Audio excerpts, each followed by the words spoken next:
Hello everyone and welcome back to the 2020.1 South African simiGT series, this time racing at Kyalami. I'm Jason Holden-Jones and I'm joined in the booth by Daniel Haynes. Welcome Daniel. Jason. Hello everybody. It's great to be back, ACC, and it's a local track, so we've got much to look forward to. Can't wait for this one. Yeah, absolutely.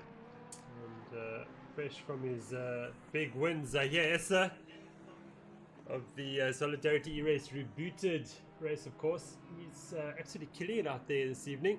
0.8 of a second faster than second place man Devon Nisha. So Zahir Essa really on it in this qualifying session. Sorry, Jason. I didn't think it was possible to go under a 140. So 139.666. My word, Zaire S is on fire in that Porsche. Very, very quick. Yeah, absolutely. So yeah, it's almost 0.8 quicker than Devon Lisher. And then we've got Bashir Jadwat, second down in the pace. You won't be liking that at all. Dewald now, former Formula FSR driver, in 4th position, 1.2 seconds off the pace there. Lawrence Sterner in 5th position. And we've got the first of the Pattersons there. Kieran Patterson of Patterson Works Racing in 6th position. And Charles Langerfeldt in the Mercedes-Benz in 7th. Mark van Rensburg was 2nd in the Solidarity race, rebooted in 8th position. Quay Claessens, Jadwat's teammate, now dropped down to 10th now as Leslie Oliphant, who's shown up in the Honda this evening, is up into 6th position. Oliphant deciding to go with the Honda. And unfortunately forfeiting before, wasn't he? Yeah, that's right. Unfortunately decided to forfeit all his points and he's decided to go for the Honda. And I think he's sort of using this as a testing time for the new season 2020.2, of course. Yeah, that's fair enough. And we've got a packed field. We've got 47 cars out on circuit, so it's going to be busy, busy, busy. We've got plenty to look out forward to. We're going to need a bit of help from the chat, I think, because there's no way me and Jason can keep an eye on 47 cars. So, any information or anyone you want to see, drop us a line in chat, so we can make sure we're not missing anything. We've obviously got the replay functionality in ACC as well, which is going to help us immensely, I think, compared to Assetto Corsa last time out. So yeah, we'll be using the replay function if we do happen to snap to people a little bit later. Yeah, absolutely. And if anything is wrong with our audio, please drop a comment in the YouTube live chat. Always looking to improve that. So if I'm much louder than Daniel, or Daniel's much louder than I am, or the in-game car sounds aren't quite right, just comment something in the YouTube live chat there, and we'll get on it as soon as we can. In chat is to learn this circuit, because everyone knows I'm not a South African. This is new to me. I don't know this track at all.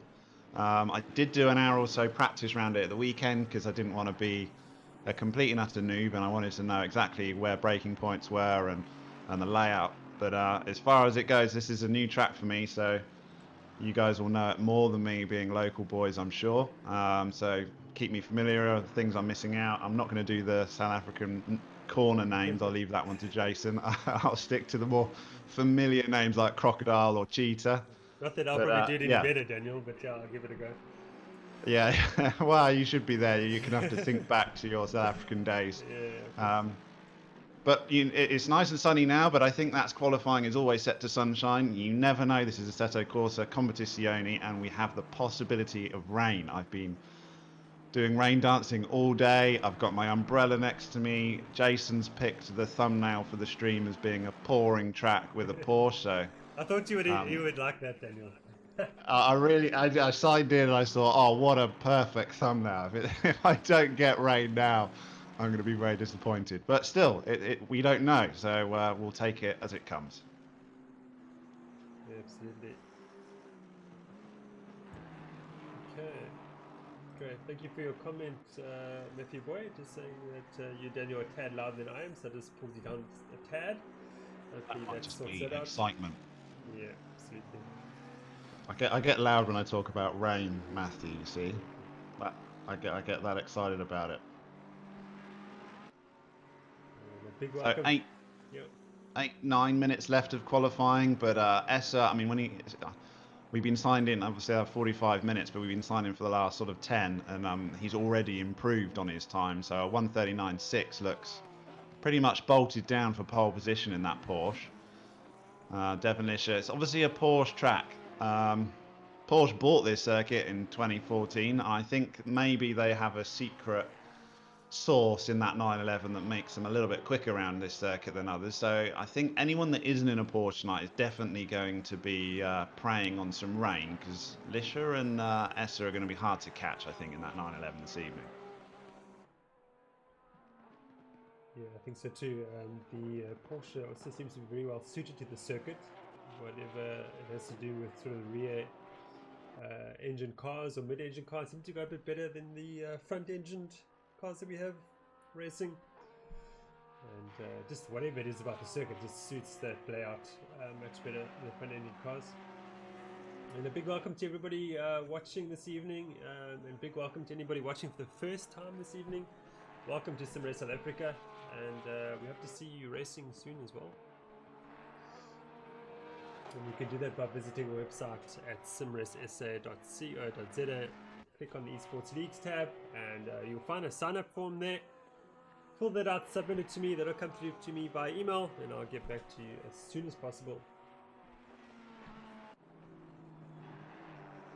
Okay, I've gone very soft apparently, so I'm going to turn myself up.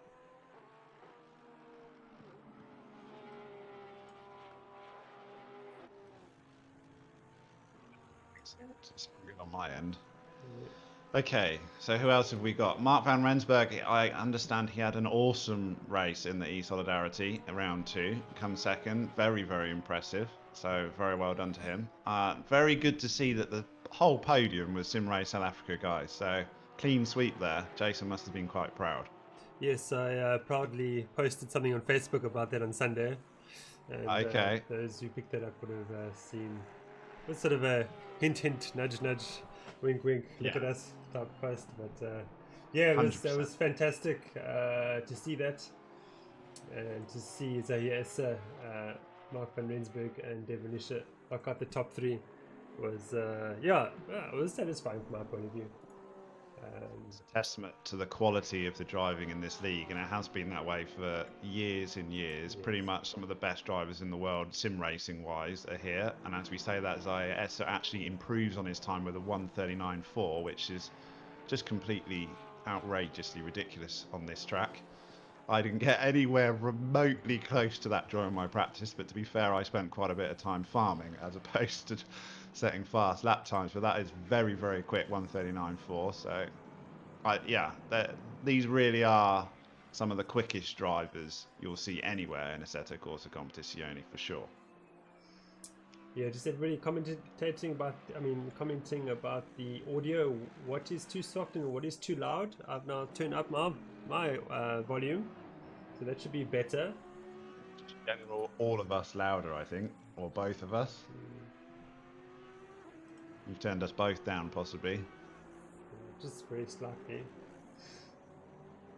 Yeah, it can be a little bit temperamental. Obviously, on my end, it sounds absolutely perfect, but that's not necessarily what gets out to YouTube. Okay, I'm now good. So, okay, much better now. Thanks, guys. Okay, that's enough for that talk. Let's get back to the action. Now we're just under 5 minutes remaining now. Essa is now a second quicker than second place Devonshire. So I've got a feeling that Essa's found something in that Porsche that he didn't know about before. It's just unbelievable. Well, 1 second is such a large gap over a 47 place field. That really is unbelievable speed. Now we're going to have to see how he gets on in the race. If this pace is just qualifying specific, or are we going to see this in the race? Let's see. Of course, we have a massive field, as you mentioned before, Daniel, 47 cars. So traffic is going to be a big factor in this one. And the drivers do know that once they receive a blue flag, they have 3 corners to move aside for the faster driver coming through. And we're wanting to see that on the straights if possible. But of course, that's not always possible. So more difficult on this style of track as well. So a little bit like Laguna Seca our last time out, there is not much time to breathe on this circuit. There's a lot of blind crests, a lot of changing elevation. Even the main straight's got a big kink in it. So it's it's not exactly Spa where you can just lift and coast. So your traffic, you're right, is going to 100% play a part in this race for sure. Also, we got the two Porsche drivers being pretty open to the fact that their car does not suit the bad weather, as in as soon as rain comes, they both Essa and Lisha have complained that they struggle a lot to keep that Porsche stable in the wet. So weather really could be a big factor here if we do get changeable conditions. What have we got on time of day for this race, Jason? You got 6 hour starting at when? Yeah, so this race starts at 12 o'clock in the virtual world, as it were, and it should end about 9 o'clock in the evening, so it will be dark at the end. So I've tried to replicate what happened during the 9 hour, the Kyalami 9 hour, as much as Yes, possible. that's brilliant. And we've got a 6 times time progression this evening. So to replicate that perfectly, we're going to have a downpour in the dark right at the end. Yeah, let's see what happens. We can't set it exactly. Because that was like the race, that. and it did scupper the Porsches in real life, didn't it? The rain, it definitely made it really didn't help their chances whatsoever. So yeah, it'd be interesting, very very interesting. But overall, as a complete newcomer to this circuit, I went on to ACC. I don't usually drive ACC, but I on purposely spent some time over the weekend lapping this circuit in ACC. Oh, really impressed. Such a technical circuit. So many different types of corners. It's nothing. The first section is first sector. You can get quite a good rhythm, but I really struggled in some of the blind crests and picking braking zones. But it's a very tricky circuit. I can understand why drivers like it because certainly very technical, and your ability will come out here for sure. Quite impressed, though, I have to say. Yeah, I know, it's a fantastic circuit and makes for great racing as well. I spent a bit of time on the weekend like you did, Daniel, and yeah, especially in the sort of this latest layout, certainly has improved it substantially when it comes to being technical. The circuit, I understand, since Porsche's taken it over in 2014, the facilities and everything are hugely improved as well. So yeah, we could be seeing a lot of racing here. I know they've got the endurance due to take place next year. I think is it February? I think it goes back there. So it's going to be a regular. It's going to be a regular circuit used on the GT3 Blancpain Championship, and you never know. It might get some other motorsports going there as well.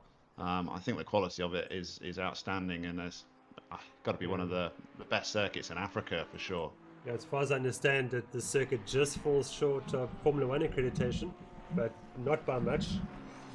And as far as I understand, there is talks about hosting a Grand Prix here in the not too distant future. I know they keep them coming up as rumors. Facilities-wise as well, isn't it? Yes. It's not necessary. I think the track's probably up to scratch. It's probably just facilities that they've got to put in. As far as I understand, it's not far off being ready for Formula One. So yeah, I would imagine if the deal is right between Formula One and the circuit owners, I don't think it would take too long to get things ready for that. Hosting so many Formula One Grand Prix in the past as well, I think bodes in its favour. So Formula One being a worldwide sport, they are interested in coming back to Africa. They can't miss an entire continent of the world out. So let's keep our fingers crossed. In the meantime, the 0 mark has come down on qualifying, and it looks like nobody is going to get close to Zaire Essa, our pole position with a 1:39.4, who is still going round. He thinks he can beat it himself.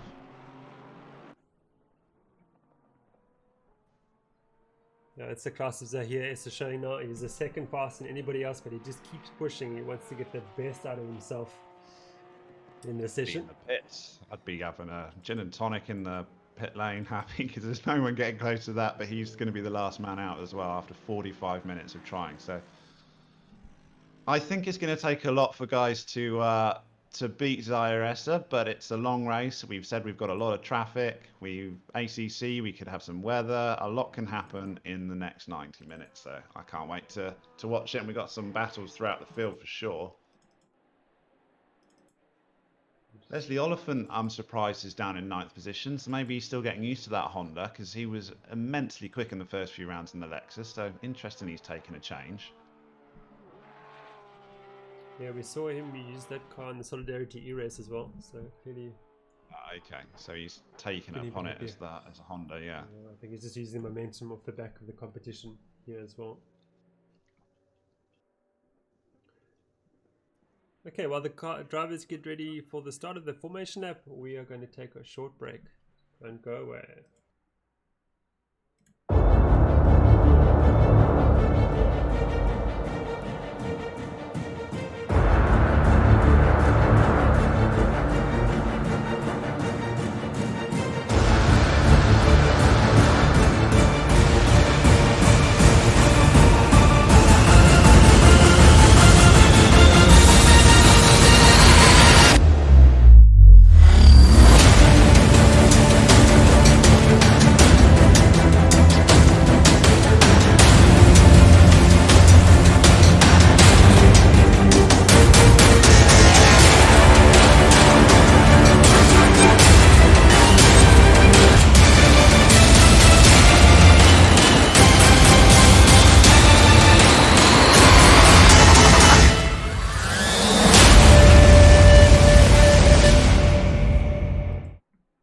Welcome back to Kyalami for the start of the formation lap for this 4th round of the YeloDesignCo Championship. And it is here Issa and Devon Lisher locking out the front row with the 2 Porsches. Bashir Jadwat from 3rd position, Shah Langenfeld will start from 4th. And this formation lap will see the cars pull off in single file, and they'll remain in single file around the lap and till race start, where they can then speed up to race pace and get things underway. The race is 90 minutes this evening, and every driver must do 1 mandatory pit stop. Now you can see who has done a mandatory pit stop by looking at their names and to the right of the race numbers. So you see Zahi Essa and 171. Then we have a little 1 there in that brown rectangle, as it were. And when that turns green, that's how you know that this pit stop has been done. So off we go then for the formation at 47 cars, Daniel. Fantastic. Yeah, brilliant. I don't think you can really fit too many more cars on this circuit. No. So, yeah, 47 is going to be a bit of a war of attrition for both our front guys and our rear runners, because, yeah, traffic's definitely going to play a part after the first sort of 10 or so laps. We're going to see the front guys lapping the guys at the back for sure. So hopefully they can keep it clean, especially as we start the end of this lap. Guys have got pretty close to sort of pretty sure of how this parade lap works now, so I'm not expecting any big dramas, but yeah, let's see how we get on with 47 cars on quite a twisty, tight circuit with a lot of blind crests in it.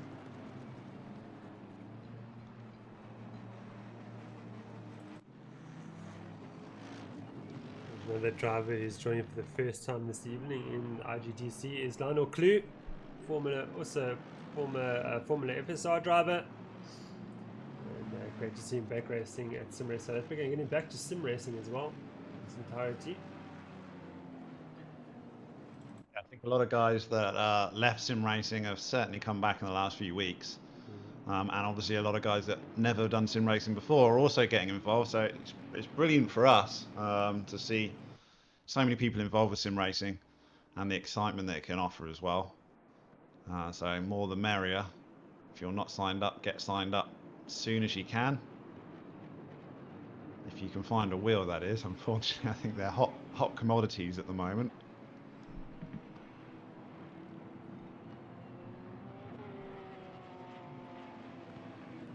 So down the mine shop we go on this formation lap. And everybody's raring to go side by side. They're meant to be single file, but got it. Mind games being played, of course. Wanted to get on top of each other as quickly as possible.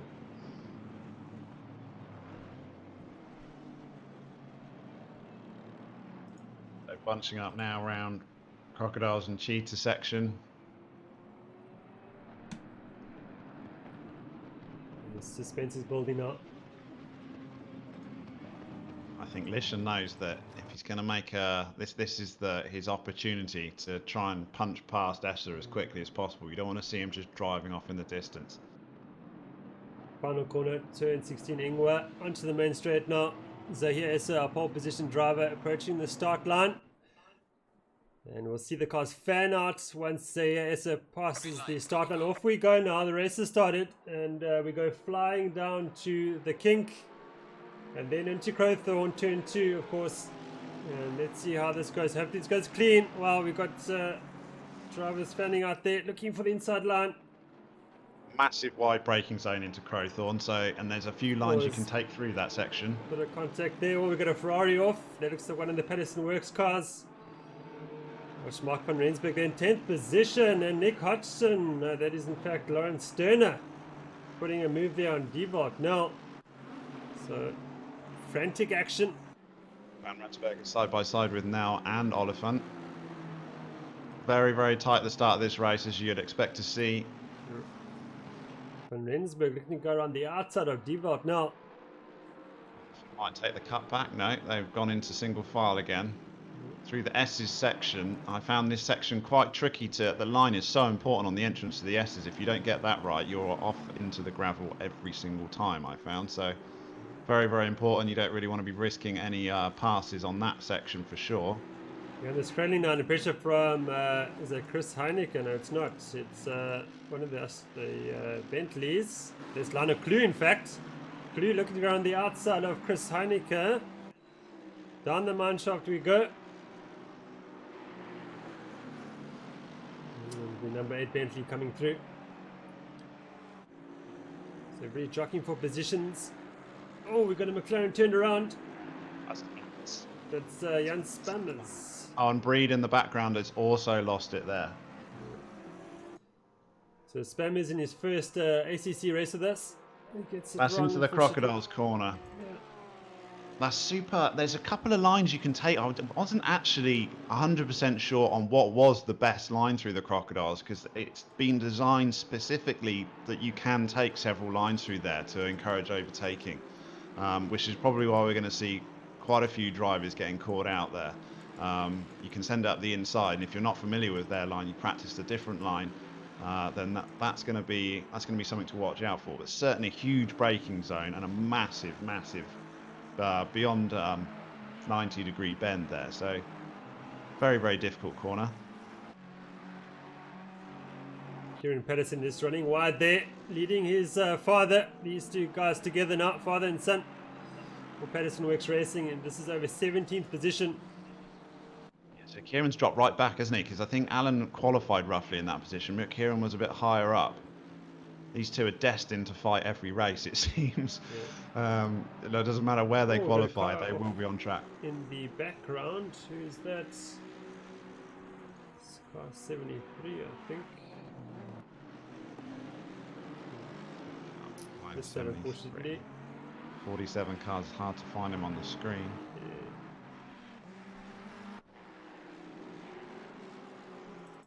It's James Stroud. Let's try and get a replay on that. Here comes the McLaren. See the driver he went off.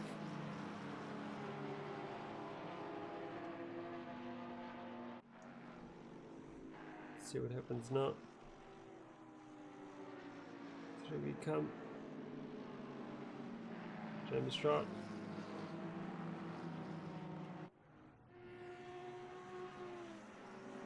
No, it wasn't James Stroud, unfortunately.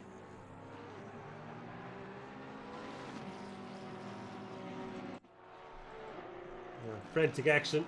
Not quite sure where to look, Daniel, but we're trying to keep up. Yeah, there's plenty of cars all over the place. It's hard to keep track of them. That's where we need some Kunos to allow us to do some liveries, I think. It would make our lives a little bit easier. In the meantime, we've got Zahir Esser, unfortunately, is running away. Well, I'm saying unfortunate. I don't mean any disrespect to the immense talent of Zahir Esser, but as spectators, he has a 2-second lead already with 2-3 laps gone. So he's off racing away with his immense pace at the front. So well done to him. Lish is trying his best to keep up, but Delta is currently showing 1.9 seconds. Jadwat in the podium positions in 3rd place is 4 seconds back behind Zahir Essa. On board now with Mark van Rensburg. He's chasing down Devolt now. Aston Martin, who's run wide, kicks up a bit of dirt, but hangs onto the car. He's going to run wide now. And Van Rensburg is going to sweep up the inside. He should have the inside line. Has he got it? Oh no, Nell's not having anything of it. And Nell cuts him off into Ingwe now, turn 16. Van Rensburg looking for the good drive now. Wow, no, Nell's got it. So Nell's away down the main straight. So that gap opening up. That's a good bit of driving there through Cheetah to be committed, because you bet you don't even brake there. It's just a lift and flick it in before you get into turn 16. Already fronts put a move down. Nick Hodgson, these two battling away over 7th position. Fantastic racing. Let's go on board now with Hodgson. See if we can get back at that Honda. No, but Oliphant's away.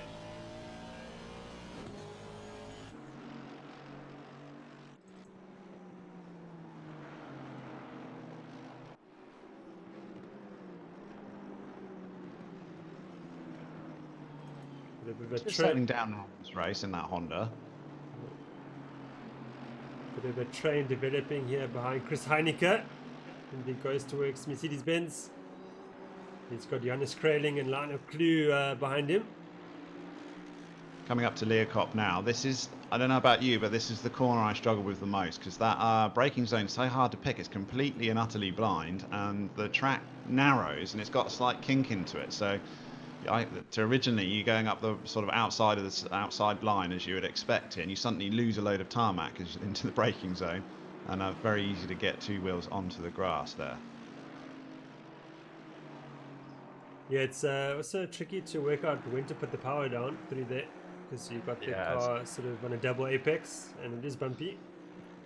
Yeah, it shows on the circuit it's 2 corners, but it is really just one big double apex corner, isn't it? But into the braking zone and 2 wheels onto the gravel there, we see from Nick Hodgson. This is Ghostworks' Jonathan Bentz turned around. The 310 car. Oh, nice turnaround there. He should rejoin safely, no problem whatsoever. Good stuff there by Jono Bentz. And approached now by Dirk Brand and Edwin Govender. So Bentz down to 26th. Won't be liking that at all. So here Essa now is 3.5 seconds ahead of Devon Lisher. And Bashir Jadwat there, just keeping an eye on things there in 3rd position, not too far behind Lisher. And then we've got Christopher Langeveldt in 4th. They're coming up to lap, is that Jan Spammers? Yeah, it's English, yeah. So Spammers out of sync after his spin during the, I think it was the opening lap. Yes, we've already got cars being lapped that have been had a few incidents. They found their way at the back of the field, so they're already getting lapped only a few laps into this race. So traffic already at play.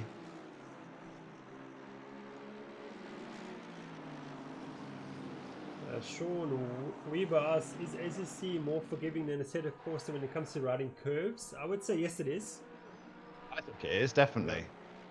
Assetto Corsa had a notorious thing that if you we just all avoided the curbs. I mean, you just couldn't run the risk of it. You couldn't even really set the car up to run over them, because if you had any steering input or brake input whilst you had a wheel on the curb, it had a tendency to flick you round. Whereas, my limited driving in ACC, you can properly mount the curbs. They've certainly improved that. I think that's also been updated as well, because when it first came out, that wasn't the case.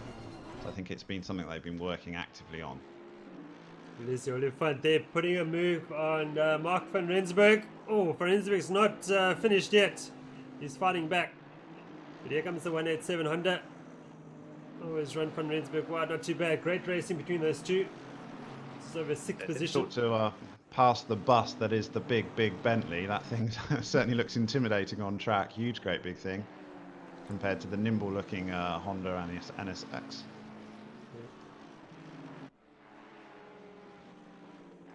So Langeveldt now in the Mercedes-Benz, and a big pressure now from Devolt now. in the Aston Martin. And I see a big South African flag next to Devalt Nell's name. I think you can add your nationality to the game now. That will give you your flag. I think that's since the last update. I haven't got that on my screen. Interesting. I see not all drivers have that, but you can do that now in ACC. They're obviously most of these guys they will be out of every round we have this season. I think these guys have probably put more practice or have done more laps around this circuit than any other. It's been since released as a DLC track, it's been popular throughout the world, it has to be said, but obviously it's South Africans as soon as it was released. We've had a lot of races here already, and a lot of laps have been done. So the fact that Zayaresa can put a pole position lap time into the 39s, which is significantly fast, shows how much practice these guys have had around here. On board now with Lionel Clue in the big Bentley, chasing down Johannes Kraling and Chris Heineke as Jan Spammers moves aside, respecting those blue flags. Good stuff there, Jan. And Jan Spammers is a very quick sim racer in his own right, so he will not be enjoying this at all. But obviously he's not going to get the two guys in front of him moving over, because this is for position with Grayling and Heineke. So a little bit of a train here forming, as you've said already, behind Chris Heineke. Heineke's keen to keep them behind themselves. I'm not sure that AMG is particularly well suited for this circuit. But then you'd say the same about the Bentley, wouldn't you, really? But yeah, for me, the Bentley just defies physics. I can't quite get that such a big car can be so nimble when compared to these other cars, but they've done it. I think it's the presence of the outside of the body, isn't it? Because I actually think that, I mean, it's obviously nothing like the road-going version of the car, because that wouldn't be able to get around here whatsoever, I think. But you put a big shell onto probably underneath quite a nimble chassis. So it's obviously competitive enough. Yeah, Lionel Cleary forcing the issue now with Johannes Kraling. He wants past. So great racing between the two. Must say Kraling defending brilliantly. Kraling also a new driver to sim racer, and it's fantastic to have him racing with us, especially when he's racing like that. So Cleary's got a great drive out of that corner. I think so does Kraling. Kraling maintains that gap down the main straight. Look at Devalt. No, it's very close to Christopher Langeveld. They both made a mistake, and Langeveld's away. But now starting to feel some pressure from Leslie Oliphant there in 6th position. So Oliphant's certainly on a charge. I think we're looking at passing points being Crowthorne turn 2 and probably braking zone into the Crocodiles, I would say. Those two wide braking areas with the potential of a couple of different driving lines through there. As I was driving, I was thinking, well, these are the corners you'll be looking to make a move on. I get the feeling that Chris Heineke is putting his head down now and starting to drive away from Clue and Kraling. But of course, Clue and Kraling have been fighting it out now. It's probably helped him get away there. Further back, Marcus Steyn. Oh, someone's off in the back. Who's that? That must be a back marker. It's one of the Ferraris. It's a red and white Ferrari. Didn't quite see the I can't find who that is. number, unfortunately. There's Dirk Brand in a red and white Ferrari, but I don't think he went off. This is Hannes van Beek, the Black Widow Racing Aston Martin, under pressure from James Leach.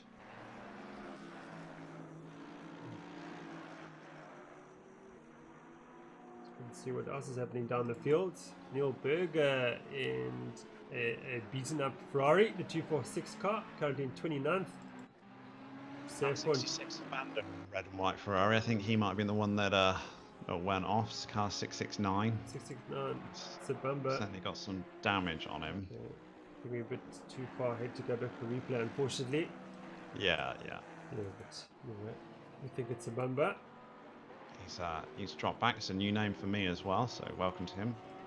Okay, Bashir Jadwat now in the ATK Mercedes-Benz is really starting to take it to Devon Lisher now. That gap's down to 1.2 seconds and closing. So that 83 Mercedes bends, and as I say that, he gets the slide on. So pushing very hard, clearly.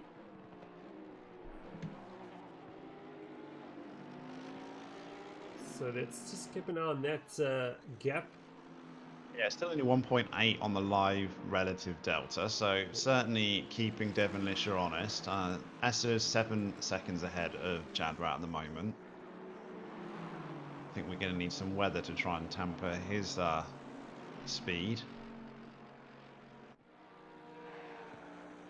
Still very, very tight between positions 6, 7 and 8, isn't it? Oliphant, Van Rensburg and Hodson all within sort of 2 seconds of each other. And now we've seen Divock now fall back towards them too, in 5th position. Yeah, we've got a little midfield pack sort of forming here, aren't we? Sort of battling for the bottom of the top 10 spots. Very, very tight and close. Incredibly consistent lap timing from these guys, I have to say. Just shows how good they have got at Kyalami. Yeah.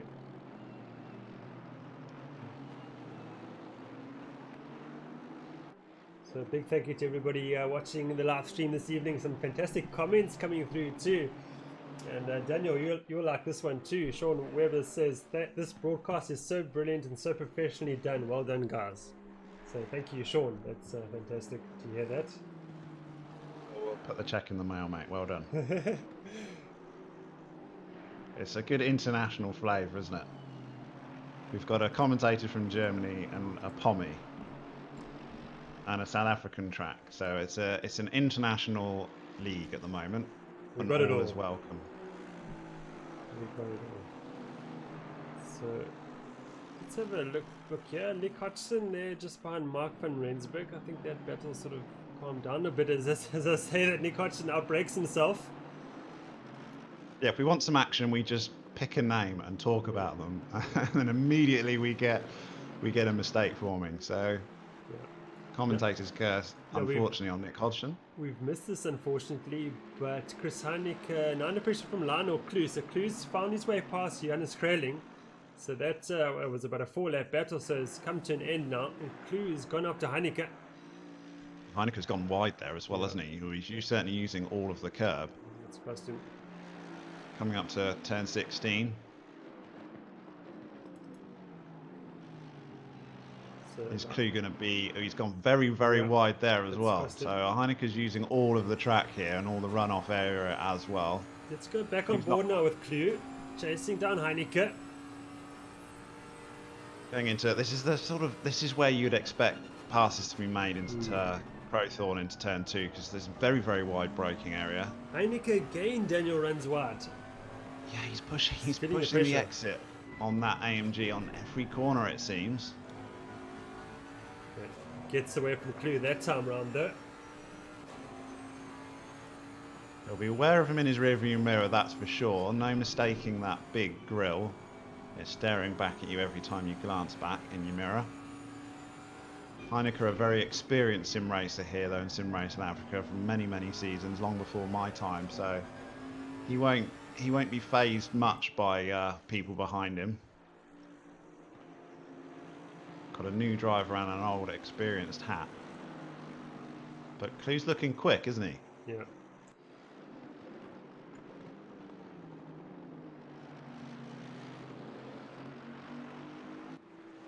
Let's go back to our race leaders here. Essa, he is just put a lap on a car now. I think that was one of the Black Widow Racing Honda NSXs. Mike McGear in 40th position, yeah. So McGear having a difficult race this evening. Devonlisher in traffic now as well. It's just past one of the McLarens. Here comes Bashir Jadwat.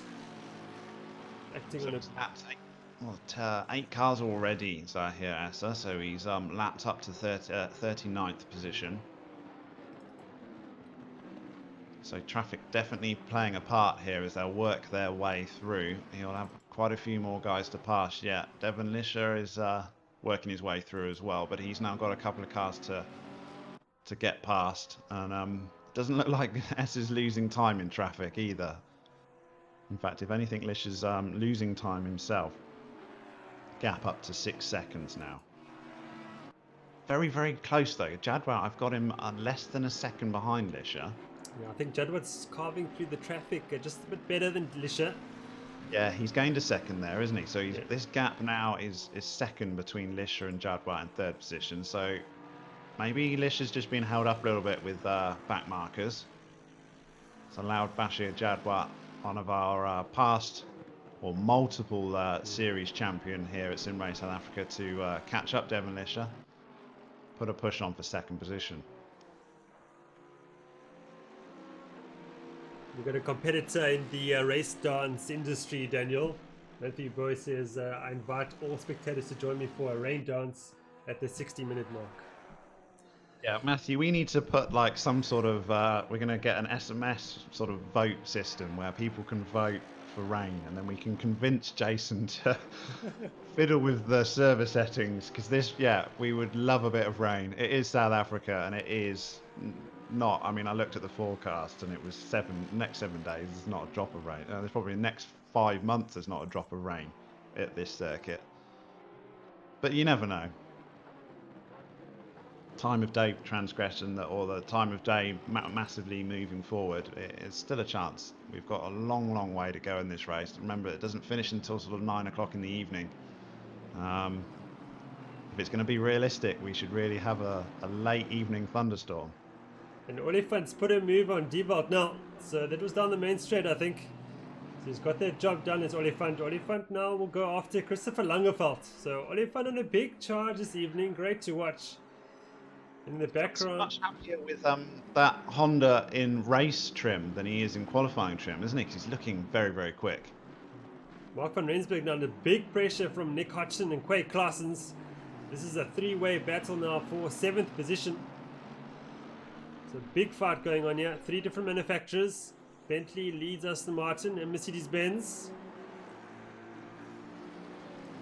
So, outstanding driving standards this evening, as we've come to expect and experience. One of the McLaren just moving out the way there for the guys acting on blue flags. Yeah, Stroud moving out the way. Very well done to him. Good stuff. Sometimes a little bit off-putting. You've got the quick guys and you sort of don't really feel, you don't want to move out of the way, but it is in their best interest as well, really, to lose the least amount of time. Doesn't help when you've got so many cars coming through on a bit of a train like this. You do have to give way to quite a few all in one go. Sometimes better to get out of the way rather than over a few laps.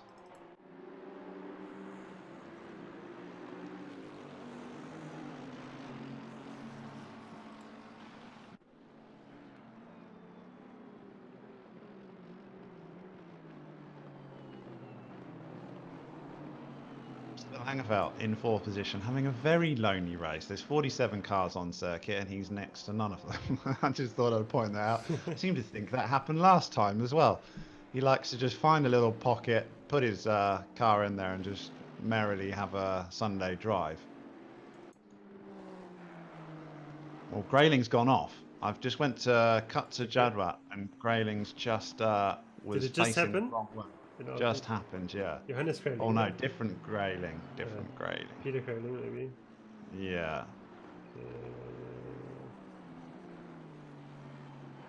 Not 100% sure what happened, but I was jumped to Jadwat and he was off the circuit facing the other way. He's in 46th no, position, well, we've so gone back 30 seconds, but we caught it at the end, unfortunately. Oh, okay, shame. That's alright. Back to our race leader Zahir Issa in the 171 Porsche for Accor Racing. Devon is still in second there. And seconds down the road now, so definitely struggling to negotiate traffic as well as Essa, isn't he, Lisha? So he's lost a little bit of time. Don't forgive that replay skip. We'll just come to the end of the replay and that's how we jump forward like we did. So here comes Jadwat now, putting a move on the 69 Black Widow Honda. So Lisha's actually moved away from Jadwat. Jadwat is slightly held up there. Not anything that the black back marker could do, I don't think. Sort of holding solid at a second between Lisha and Jadwat. Yeah, Mike McGear again, that got past.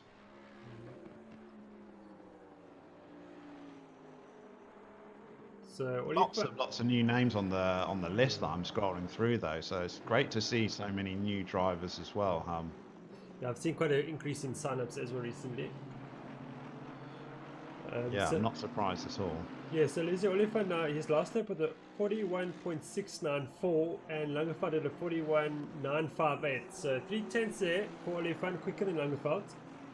And then Devalt now was a bit quicker than Oliphant that last time round as well. So these two are moving towards Langeveld with quite a quick rate. Yeah, that's not going to be in his pocket for much longer, is he? With Oliphant tracking him down at that pace, gaining a good sort of 3-4 tenths a lap at the moment. Now, Still Daniel, is it my imagination or has the track It's got just got a bit darker. darker? It has got So what darker. happened? What happened the last time we said that? That was at Matthew. Suzuka. Yeah, shut up, Jason. You're not allowed to comment. Matthew boy, get your umbrella out. I've got mine ready. I've got my wading boots. I'm sorted. I've got a little canopy over my scotch so it doesn't get wet. Yeah. I'm ready for it. It is a touch darker. I think we might have a traditional Johannesburg thunderstorm heading our way towards the end of this race, which would be as you interesting. just saw there now, Zahir has flicked his headlights on.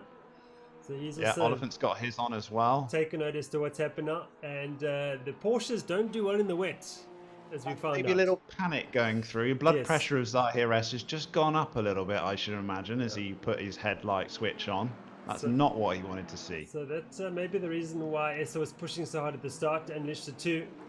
And a car that was really good in the wet was Bashir Jadwat at Suzuka. He had that massive comeback towards the end, challenging Oliphant on the final corner for the race win, should I say. Not quite putting it off, but it was spectacular to watch. And I think we're on for more of the same this evening. Can't comment yet, Jason. Just leave it. It's a little bit darker. That's all we need to say at the moment. And I'm not going to get too excited until I see those first drops and some windscreen wipers coming on. But yes, the Porsche in the wet. I've heard stories about it. I've not personally tried it myself. I've just heard a lot of stories about the Porsche in the wet. So IRS had to take some evading action from a back marker there. Oh, it's getting darker and darker. So this is going to play into the hands of Bashir Jadwat. We know he's pretty special in the wet, and he's closing in on Lisha already. Remember, this is, even if we don't get rain, track temperature changes significantly when the sun goes in, and that can change tyre pressures, and tyre pressures in Assetto Corsa, both old Assetto Corsa and ACC, are probably the most important setup part of it. Lisha went very, very sideways then as Jadwat is really putting him under pressure. This is the battle to watch at the moment. Let's go on board with Jadwat. We all like those onboards. Yeah, oh, look at your the clouds, Daniel. Wow, we can get some action, definitely.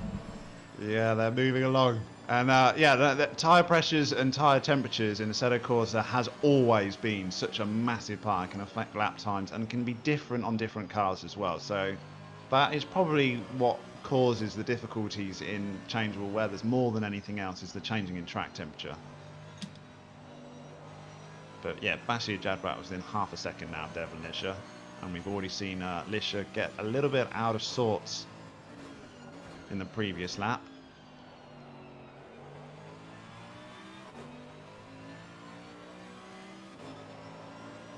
So as we were saying, that Lisha's sort of driven away from Jadwat suddenly. He's put the hammer down, he's gone. I didn't see any mistake there from Jadwat. Yeah, still got the live delta as 0.6, so it's yeah, still very close. Jadwat might be relishing the thought of a bit of a weather change here. Now, we saw some strange things happening last time we had a wet race. So I got completely shown up as a commentator when I was commentating on Marcus Stain, who had a car that didn't apparently, it generated its own wet weather tyres on its own. It didn't need to come into the pits. I understand things like that have changed quite significantly with the last upgrade to ACC, and that is no longer feasible to stay on slick tyres in the wet. So I'm told by a few drivers. So will be interested to see whether that is the case, whether we have some pretty strange strategy calls like we did last time out in Suzuka. I'm saying it as if it's already going to rain, but I don't want to tempt it too much because we don't want to disappoint our fans in live chat who are just as excited as I am, I believe. Ray Claasen's in the ATK Mercedes-Benz now, chasing down Nick Hudson. This is a battle to watch for sure. Press your button to show the delta times you've just dropped off on stream. Oh yes, it seems to jump up and down. Yeah, just so the guys can keep track of the gaps. Yes. So we've got 60 minutes left of this race, plenty of it. We're only a third of the way through. It's shaping up nicely, and it could shape up even nicer if we get a few changes in conditions. But in the meantime, we've got Lisha is managed to sort himself out. So he had a little bit of a worrisome moment there. Jadwat's dropped back now. He's 1.3 seconds behind. S is still 9 seconds up the road from Devon Lisha, so he's managed to at least do what he probably wanted. Get out in front, build a little bit of a gap, bit of a cushion to help him in case something changed. Geldner's getting out of the way nicely. Peter Geldner's nice to see him on circuit as well, but he's unfortunately having to let drivers through. It's a bit unusual for him, but doing a very, very good job of it, as you'd expect. In the meantime, I'm just going to drop back through the field and see whether I can... Claasen's and Hodson are almost glued together in 8th and 9th positions. Lucky with him now. Good catch. There's these two. Obviously, Claasen's is very, very quick. Also, another ATK driver in the AMG. Nick Hodson's dropped back a little bit because he was a little bit further up the field, so maybe struggling in this slight phase of the race here in the Aston Martin, but very, very close between these two. 0.2 seconds separating them at the moment.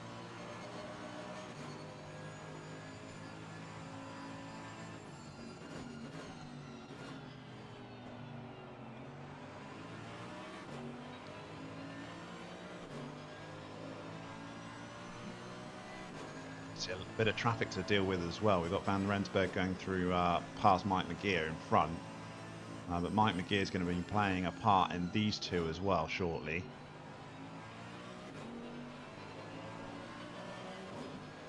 I think there's always more pressure on the car in front when you come up to traffic, isn't it? They're panicking to get past as quickly as possible, and the one behind is just rubbing their hands together because they've got nothing to lose really.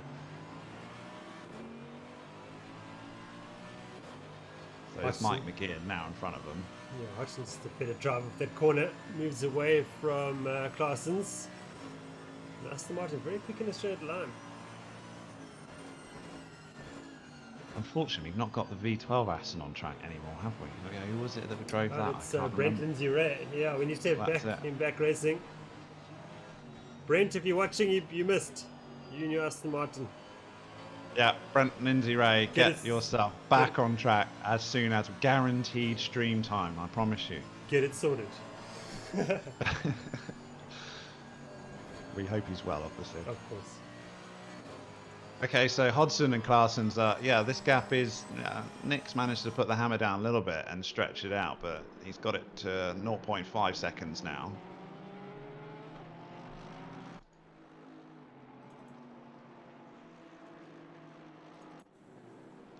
See, Langeveld slowly being caught by Oliphant. 3 seconds is the gap there. So Leslie Oliphant's just... Yeah, he's done very well in the race pace, hasn't he? And he was also superb at Suzuka in the wet. I mean, he was quick all round, and now he's changed cars for some reason. So he must have changed it for a reason. He clearly prefers the Honda over the Lexus. Let's see whether that plays a part later in the race.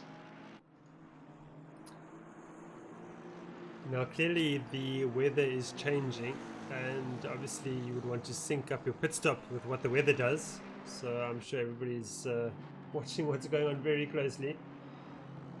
It's got a crystal ball mounted on their Yeah, dashboard, though, have they? It's the best tyres are the tyres that you need for that lap is the secret, unless you just want to roll the dice and see how you go.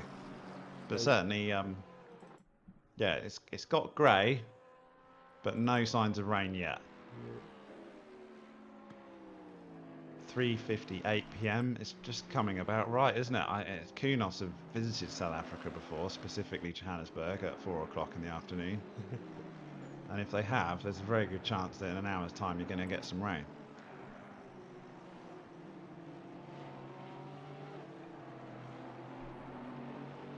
I have to get myself up to visit this circuit, I think. It does look very impressive, even in the simulated version. I'm pretty sure I know quite a lot of our Sim Race South Africa guys went to the 9-hour Kyalami event and were very, very pleased with how it went. It was a great event. I watched quite a bit of it on TV.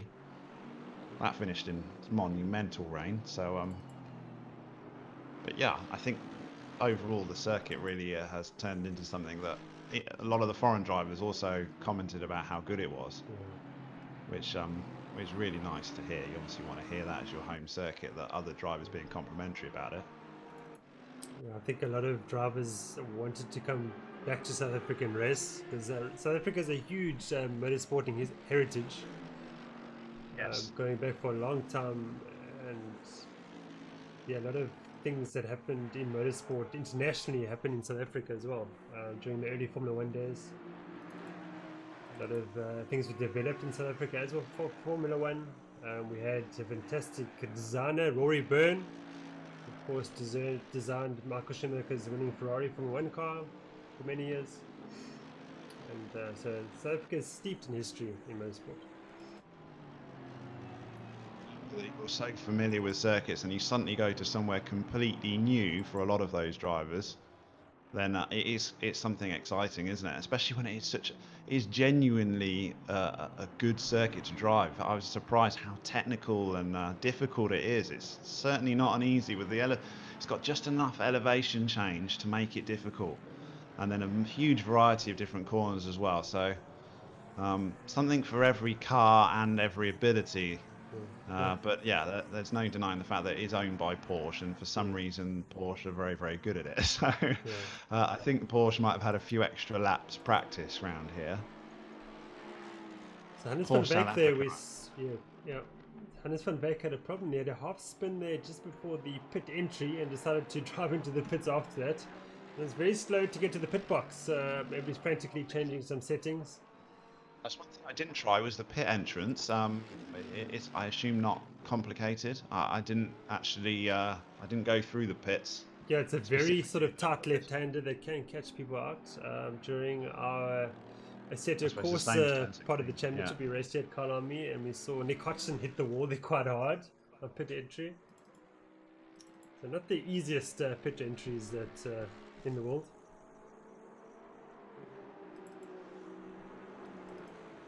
Just has got another driver spinning at the entrance, just as you say that, looking at Van Wijk in the pits. Heather took a spin on his way in as well. So yeah, maybe it's incredibly tight last corner anyway, isn't it? Here's the rain, guys. On my screen I've got some rain. Okay, so I can hear it. I've got some, yes, definitely a bit of rain. Okay, the rain is here. Not enough to get anyone overly anxious just yet, but it's coming.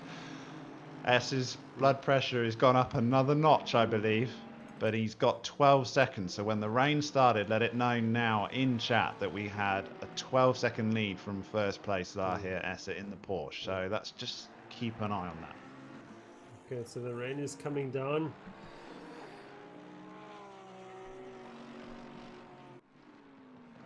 I wouldn't expect Essa to dive in just yet. I'm sure he wants to see how hard it rains first before he comes in. 3 laps. You want to wait until you can actually see some spray on cars. Marcus Stain showed that, didn't he, last time out? We only had a shower and then it dried through. Essa just put his windscreen wipers on actually, so enough that he's very, very well aware of it. But yeah, you don't want to be jumping the gun onto wets quite yet. We're keeping an eye on lap times as well. So Lisha last time out was a 1:43, which is already a couple of seconds down on his ultimate best lap, and Essa was on a 1:42.7, which again is 2 seconds down on his best lap time. So the track is slowed up already, probably from temperature rather than wet as yet. And so we've missed something here. Lano Clue has fallen back to 12th position. So we missed it, unfortunately. Yeah. So it's difficult with 47 cars on track to keep an eye on everybody, unfortunately. But if we miss something, guys, you see someone dropping down on the list, please let us know. Maybe we can grab it on a replay. So yeah, so they're just putting a lap. I think that is spammers. I might be wrong. And Lisha, they're still doing well there in second. Leslie Oliphant, I've got Nell still 0.3 behind Oliphant, so he's caught Oliphant up quite significantly. Because Oliphant's dropped back because the gap to Langebelt is 5 seconds now, and it was 3, so he's lost a couple of seconds there. So I don't know whether track temperature's affecting that Honda already, or whether a mistake was made. Langebelt's back completely on his own again, with 6 seconds in front and behind him on his Sunday drive.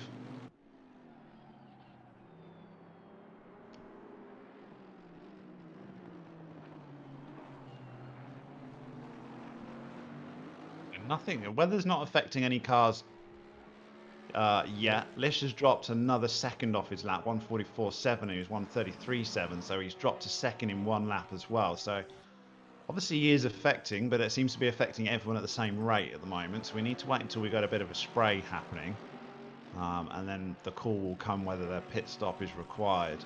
Now, what's interesting is we're almost getting to the halfway point of this race, aren't we? So this is where they would have been coming in for pitting anyway. So it's not going to be too much of a change in strategy call as far as fuel goes, but it's obviously going to be thinking for tyres.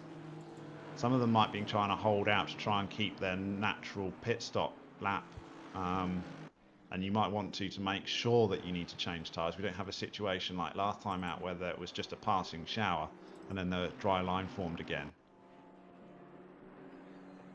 Mark van Rensburg now is starting to move forward towards Hodgson and no, towards Oliphant and Nell, I beg your pardon. And well, Nell's gone for a move and Oliphant up the inside. It's got the move done, has he? Yes, around the outside. Wow, great move there, Daniel. Yeah, Oliphant's struggling in the wet, isn't he? He's dropped back quite significantly. He's dropped 2 seconds a lap at the moment on Langebelt, so he's definitely struggling in the changeable conditions. Now he's got the pass, and it looks like Van Rensburg's been putting pressure under him as well. Which is interesting, because Oliphant was superb in the wet in the Lexus. Squirming around into turn 16 is Leslie Oliphant, and on exit as well. So Van Rensburg is got a clean exit through there. Not sure he's going to be quite close enough to put a pass into Crowthorne.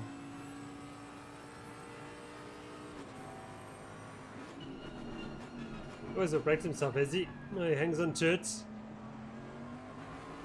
Got back marker not helping matters either.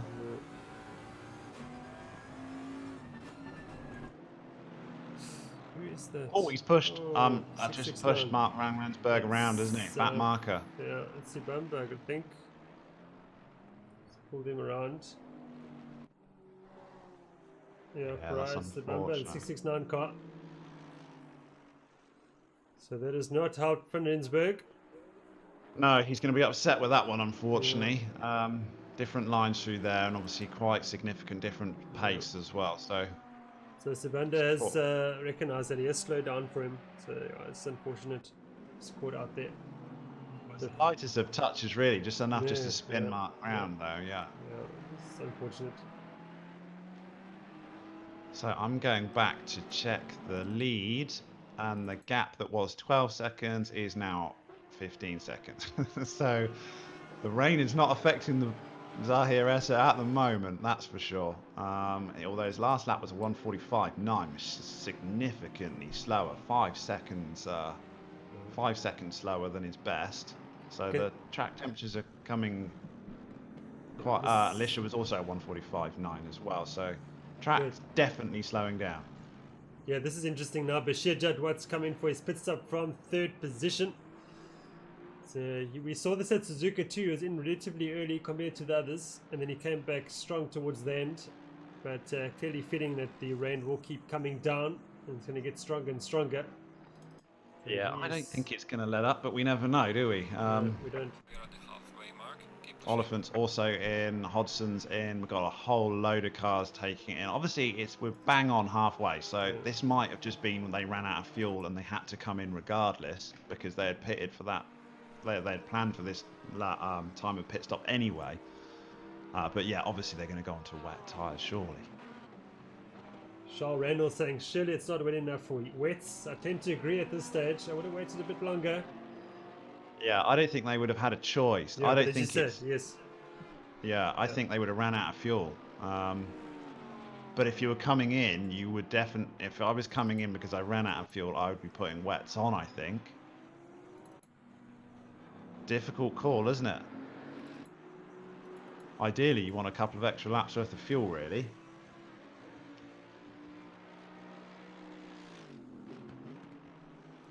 So Judd Watt has rejoined in 11th now, behind Hugo de Wit.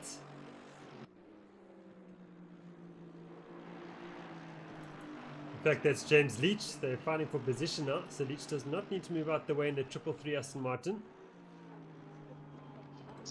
They've been used to dealing with traffic, but this is not traffic that's moving out the way for you, is it? This is traffic for position. So this is the danger of pitting earlier, is that you put back into the traffic, as it were.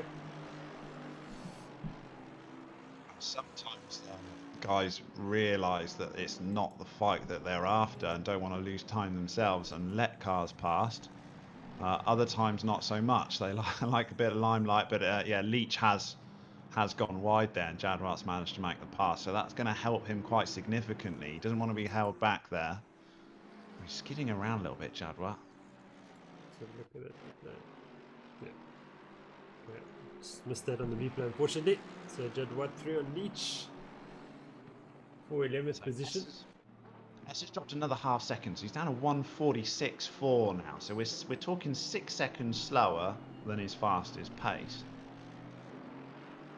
So it might not be wet enough to be on wet tyres, but it's getting into the transitional period that lap time is hugely getting affected.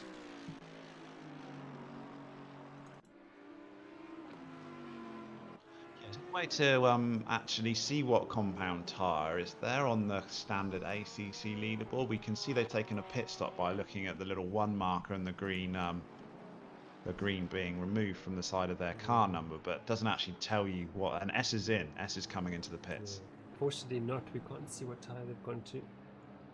I think that's something that will probably get added, I would have thought, because we don't have soft tyre, we don't have dry weather tyre compounds. But yeah, with the weather, it would be very, very nice to know who's moved on to what. Now, again, I think Essa would have had to come in anyway, because they would have scheduled pit stops around this time. In fact, this is probably quite a late pit stop. He's used every bit of fuel he's got, I would imagine.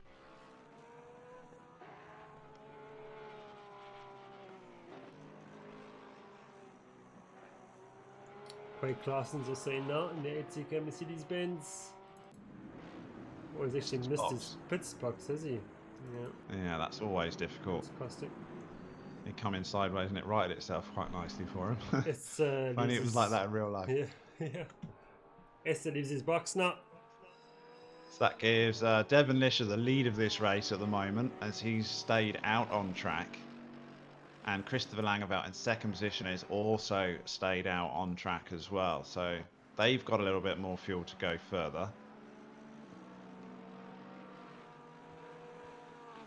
Mark Rensberg, who is up into third place, also because he hasn't pitted, but obviously with his spin, he's that's not his final position at the moment, I'm afraid.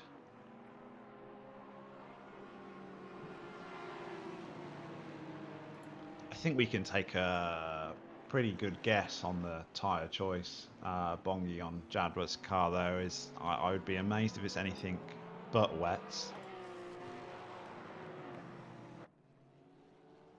Unless someone knows of any other way to see tyres, whether they outside of the tyre is a different colour or something. I haven't actually checked that. So here comes Lishana from the lead. See, Quake Claessens has got a stop-go 30-second penalty. So I think something happened during the pit stop. It's cost him. Yeah, he missed his box for sure, didn't he? Maybe that affects you. We're not getting any spray or anything, so it's still, although it looks like sort of relatively significant rain on stream, it's not enough to start forming on track yet. Very, very similar to as we saw last time out we had a wet race. Langeveld into the pits as well. A little bit of a scuff on the front of that AMG. Bit of damage on the front. So that gives Mark van Rensburg the lead of this race as we wait for him to come into his pit stops. Going very, very long in the Bentley, so quite heavily fueled.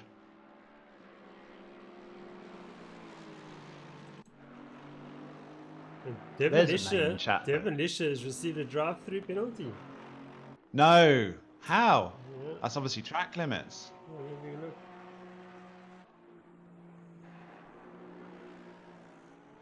Yeah. He didn't have a penalty from the pit stops, did he? So it's been since he's gone... Yeah. Could be speeding in the pit lane. Yes. Would have thought that'd come up a bit quicker than that.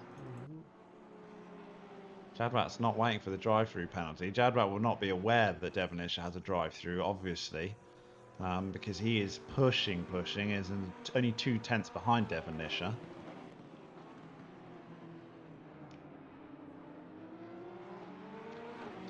Yeah, maybe. I would have thought you get a drive-through penalty almost immediately as you exit pit lane if you were speeding in the pit lane. We saw Lisher's been out for a lap or two, hasn't he? Unless we missed it. So our race leader now is Mark van Rensburg in the big Bentley. Let's see if he comes in. I know he stays out. It's only 8 seconds up the road from Zahir Essa, who is our true leader, with a whole pit stop ahead of him, really. Now, of course, if the others have changed to wets and suddenly it stops raining now, then Van Rensburg's has got the best seat in the house. I feel like this rain needs to get a bit heavier, really, doesn't it? Because it's there's no wet line on track. Lap times have dropped by about 5 seconds a lap, but there's no spray. It's a very, very light shower at the moment, really.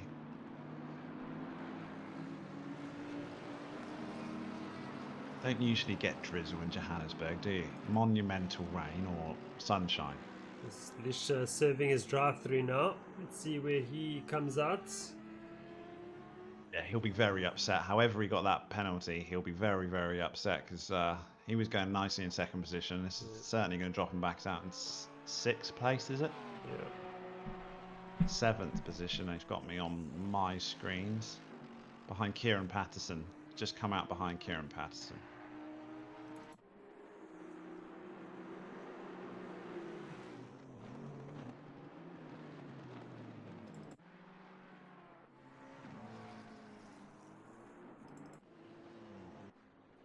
Orange and green block next to their name is whether they've had a pit stop or not, isn't it? Yes, yeah. So when it goes green, then they've done it. Yeah, so Kieran Patterson hasn't pitted yet, and he's got a 1 next to him, means he still needs to make 1 compulsory pit stop. And then when it goes green, they've all made a pit stop. So unfortunately, Marcus Steyn has retired from this race. He seems to have left the server. In comes our race leader, Mark van Rensburg.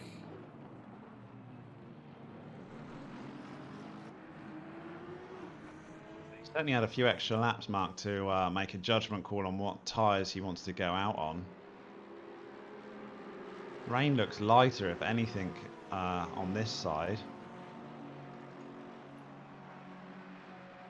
I mean, it's almost nothing, isn't it? It does seem to be tapering off, doesn't it? Yeah, it hasn't had much of an effect on this so far. When you go on board with a driver, you can't see anything on their screens or anything. It's like next to no rain whatsoever. It's highly disappointing.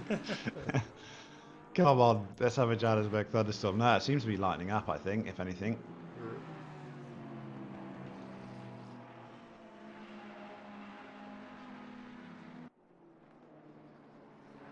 Certainly had an effect on our lap times, if nothing else. So now back to the front. That being about the 45-second brackets. Yeah, he's come back because he was in the 46 seconds and now he's low 45s. So, yeah, the rain's tapering off now, isn't it? So it'd be interesting if Mark van Rensburg stayed out on dries. Or we'll have to find out afterwards whether how many of these drivers actually moved over to wet weather tyres. This is Hugo de Wit now currently in second position in the number 9 Aston Martin. He'll be thoroughly enjoying this. Of course, he still needs to do a pit stop, I would imagine. Yeah, the rain stopped. The rain stopped. Yeah, Hugo now's got his answer, isn't he? He's going to come in, just a normal pit stop, but it's a very, very late pit stop with only 30 minutes left. Now, Judd Watt, having pitted so much earlier, did he put wet tyres on? That's the question. We just don't know, do we? No, it's a shame, isn't it? I'm not sure whether you can tell from looking at the colour of the tyre wall on the actual car. Yeah. Anyone in chat knows whether your tyre wall changes. Let us know. Maybe somebody can Google it or something and just have a look there for us. That'll be fantastic. I've driven in the wet in ACC, but you're not looking at your own tyres, are you? You're in the cockpit. Not often you're looking in this stream, but maybe if yeah, have a Google whether they're clever enough to put different coloured tyres on. De Wit now defending from Judd Watt. This is for position, although De Wit still needs to do a pit stop, but that doesn't matter in this scenario. No, he certainly won't be moving over for him.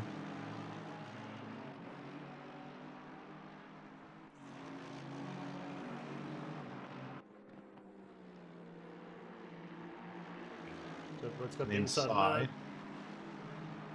A bit went wide there. Quite an easy pass there from Jadwat in the end. So we had just a sprinkling of rain, just a little teaser. And now it's drying up. The track was never wet enough to get a wet line, really. So it slowed up lap times for sure, but not enough that any driver had huge difficulty coping with it. So the rest it will be. It might come back, Daniel. It's not like it's over. It might start raining again. Who knows? It's possible. Very. I'm disappointed now, Jason. You see, I can't help myself. It's come and gone. There's still half an hour. Or 3 hours of real life. Exactly. Anything can happen. And some nighttime driving to look forward to is always nice to watch. So Devon Lisher now is up into 5th position now after his drive-through penalty. And he's behind Devold now. So he's about 3 seconds in that fight. Showing on the relative.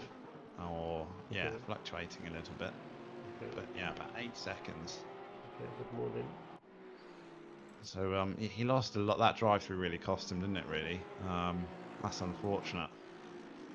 You see quite a significant drive-through here in Kyalami.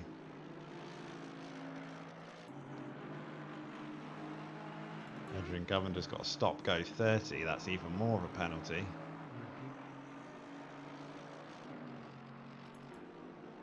I think you only get that after you've served a drive-through already, don't you? So that's probably the second penalty, unfortunately, for Edwin Govender this evening. We've got a Porsche turned around, and where is that?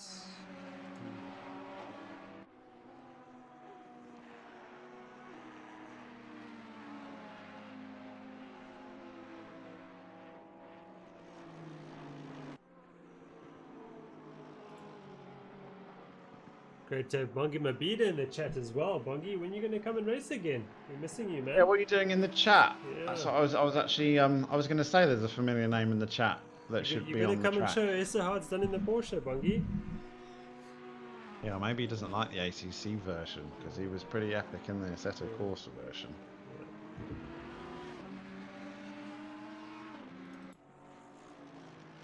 Haven't actually spent much time in the Porsche.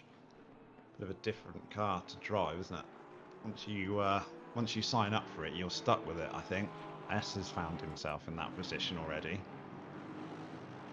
In comes David now from second, or was that third position in fact. So he gets stopped there behind the 178 Lamborghini of Black Widow Racing. In front of him. Let's go and have a look for some battles if we can find some.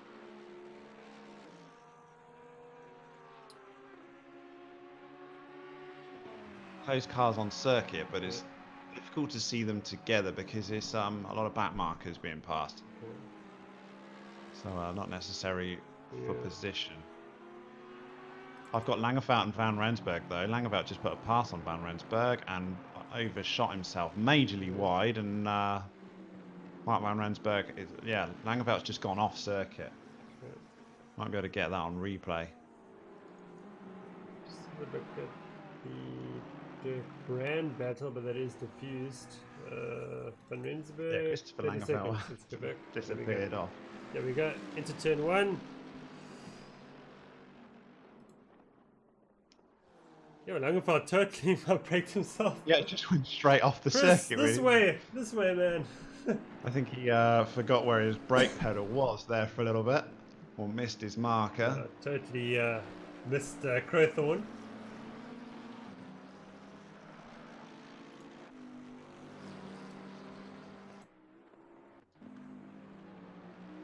My way through the leaderboard, looking at actual gaps for position as opposed to just cars on track.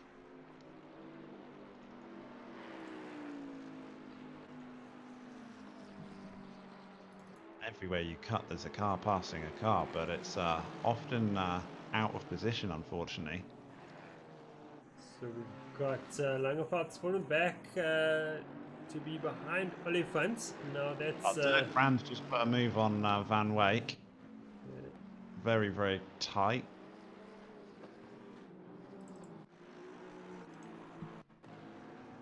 That was for position, but down in 21st place. Alright, we did just see that in the replay. Good move there by Jake Brand in the 58 Ferrari. Just being left there by Chris Heineck in the process. Kieran Patterson, Christopher Langevout also in the pits now. Together in the pits, in fact. Quite right, can it? I think he missed his box there. He jumped backwards, didn't he? Yeah, I think So I wonder whether this puts a penalty on.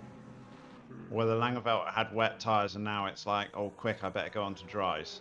Because that's unusual for him to come in.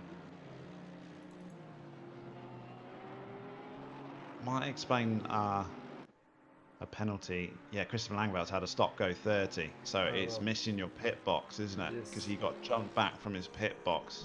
Okay. And he immediately gets a stop go 30. So it's all going wrong here for Christopher Langevout. He was completely having a Sunday drive in 4th position.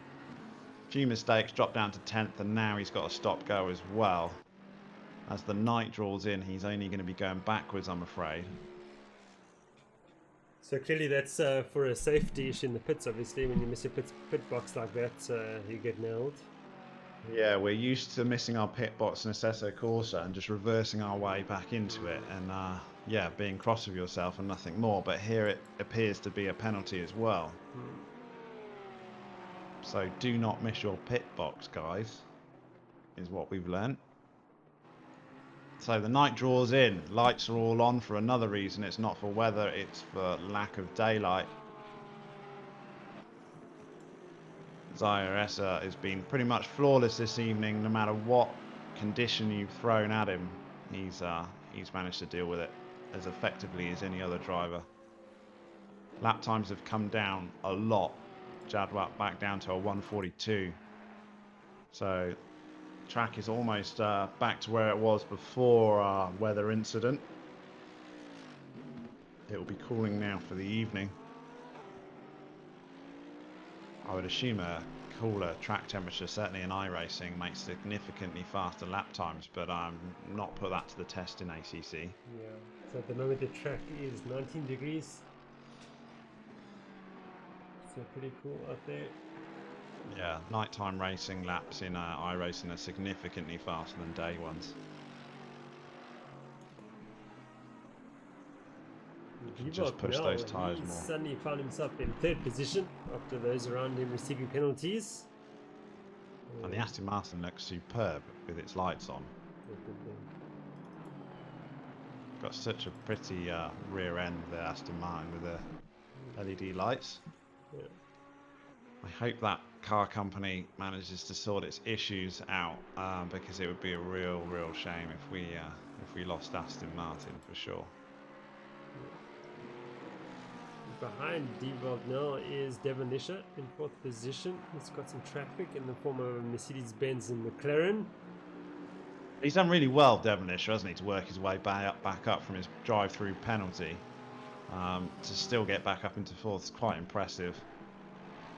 He's 6 seconds behind Develd now, so he's still hunting down a podium finish here with a penalty. So very good drive still from Devon. Hopefully he can keep it clean. I think that penalty must have been pit related, isn't it? Yeah, I think so. Just it came up immediately on Christopher Langeveldt's when he missed his box. The moment he left pit exit, I was watching it, is when he got his penalty. And I don't think that was the case for Lisher, so it could very well be that he did some track cutting somewhere. I'm not sure where you do track cutting here and not lose time, to be fair. Yeah. It's not like you can just disappear through a chicane, is it? It could have been crossing the white line on pit exit as well, but it's yeah, maybe. Yeah, for a drive-through penalty, that's also possible.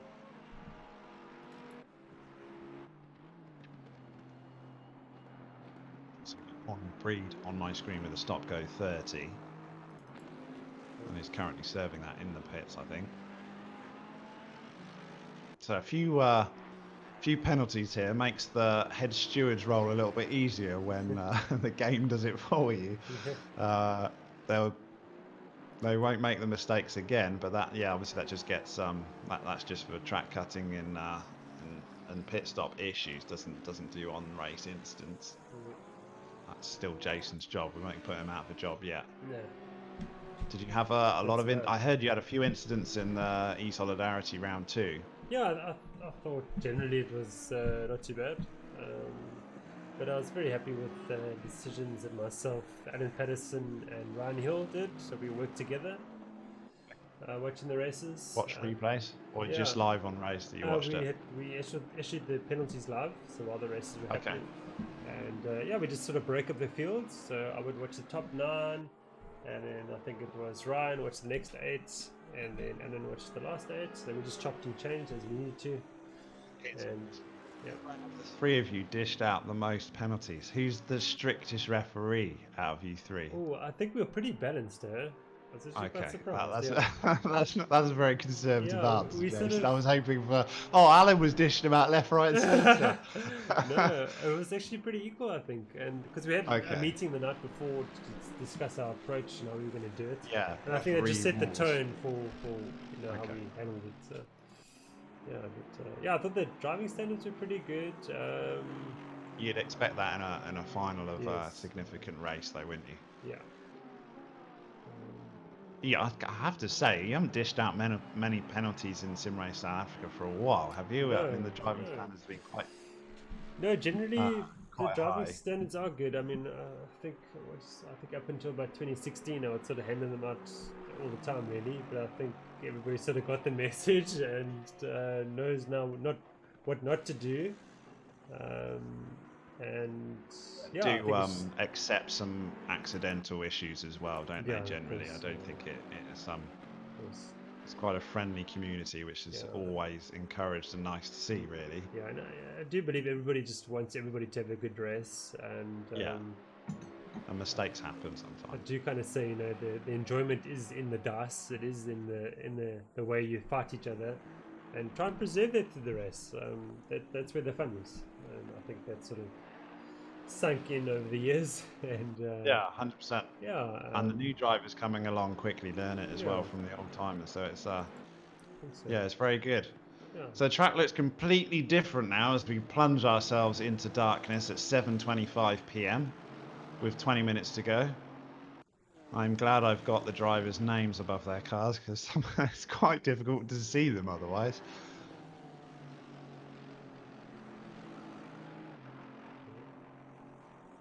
Devon Lisher is not particularly chasing down Nell at any rate, so he's still 6.5 seconds behind Duald now in third place to top out the podium positions. But he's still got 20 minutes of racing to go, so Zyrus is so far ahead that I can't actually work out what the position change is between him and Bash because on my relative screens there's too many back markers between them. He's in Class Z. Yeah, we might have to get him his own little league.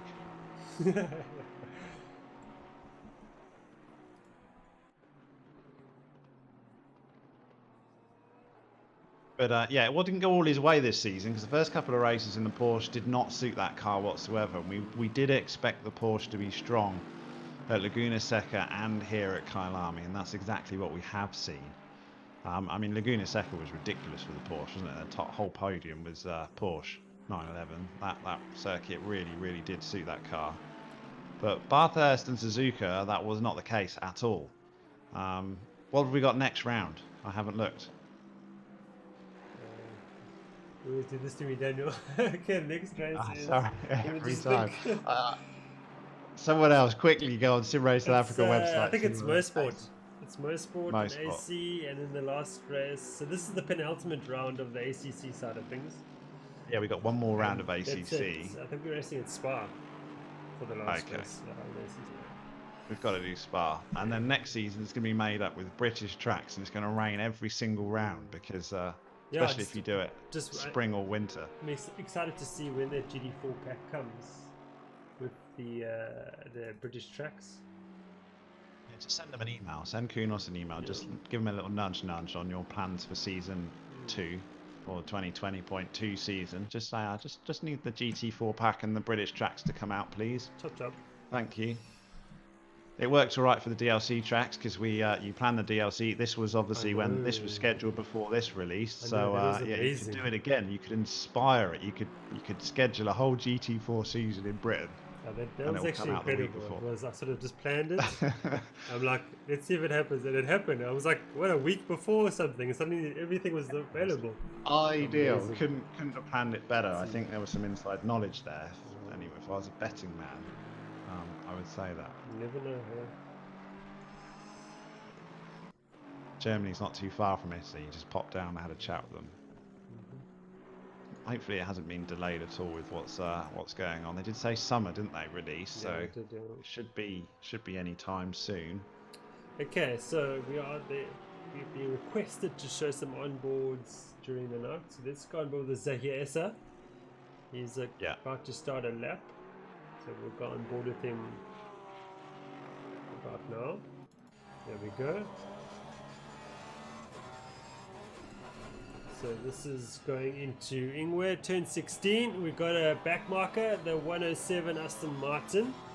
That is the Lawrence Sterner down the long straight.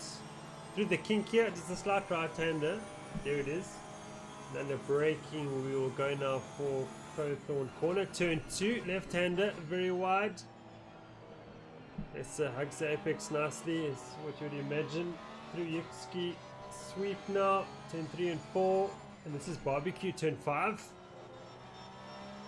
Before we go down the back straights towards the famous sunset corner, turn 6. Start tab on the brake and let it run through the long right-hander. Clubhouse now, turn 7. We've got blue flags on the right. Sterner not having anything of it, actually pulls away there from Essa. Through the S's we go, 8 and 9, down the hill and then up the hill. Hardest braking zone here for me. Towards Leo Cook. Yeah, it's blind. And we've got the double apex left-hander. And it's interesting enough, Esther goes through the middle of that corner. I tend to hug the inside. Down the mine shaft. And then the crocodiles turn 13. We've got someone on our left here. Esther will do well to avoid them. He does that. And turn 15 cheetah. Start tap off and then throw it in. I think we're 16. And that's a lap of Kyalami. I'd give you all the breaking points, but I imagine Estes would be a good sort of 25 metres further up the field than mine. Because he's in a bit of a league of his own at the moment, is here Esther in this Porsche on this circuit for sure. Keegan Sanderson is asking for some shots of Kieran Patterson. We can do that. Let's go find Kieran. Finds himself in 13th position, does Kieran Patterson. In the 1, 2, 3 Ferrari 488. Patterson Still quite a new driver at Sim Race South Africa, yeah. but he's been very, very impressive since his debut. Has to be said. He's given his old man a run for his money, that's for sure. Where does Alan find himself? He's in 22nd position at the moment. Let's go on board with Kieran and we can see what it's like from his perspective.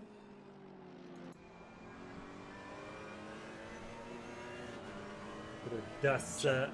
Rod Walker is no longer in the race, unfortunately. Oi. So, what happened, Rob?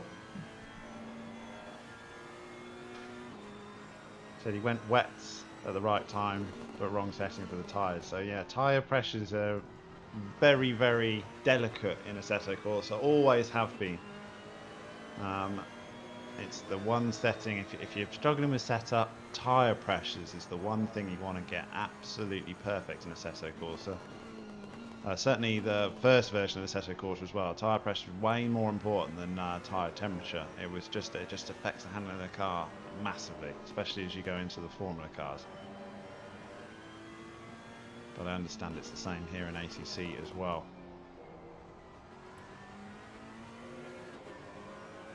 We're on board with Kieran Patterson now, looking at him turning the steering wheel, looking towards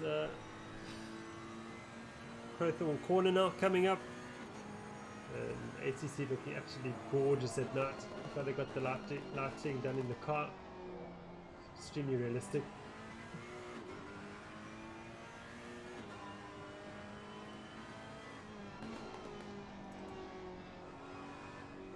Running better and better. Last time I haven't raced ACC for a while, but my few laps around here at the weekend were much better than it was previously in virtual reality anyway.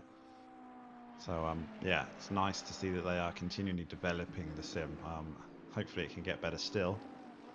But yeah, it is much improved over the early days for sure.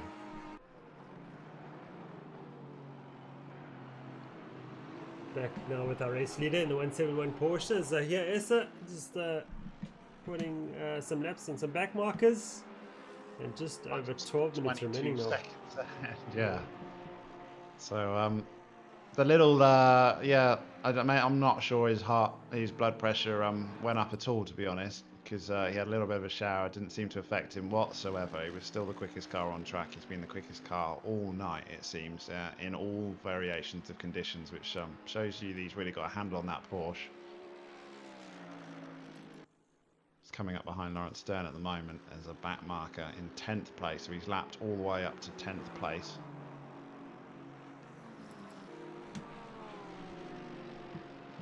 Comes Lisha now, still chasing after Nell. And they're pretty equal on lap time at the moment, just a 10th in it. Yeah. It was 7 seconds and it's now just under 4, so he has gained, but I think he might run out of time because yeah, 2 seconds in 10 minutes is not enough, is it? He's only got 11 minutes remaining of this race. So Lish is going to put the hammer down if he wants to get a podium. I think he just got scuppered with that penalty, didn't he? He had a podium result for sure nailed down, maybe even second place. But that drive-through penalty has cost him quite dearly. Yeah, rear of his exhaust glowing red looks pretty cool, I have to say. Comes Leslie Oliphant now in 7th position. So clawing back there after a bit of a difficult time in the wet. was affected more than any other driver, wasn't he, when the track conditions changed? Because he was up in 5th and going nicely, was Leslie Oliphant. Yeah, he's got a bit quicker now. He's lapping about the same rate as Bashir Jadwat in 2nd position. Maybe his car just really got affected with the cooler track temperatures and his tyre pressures changed.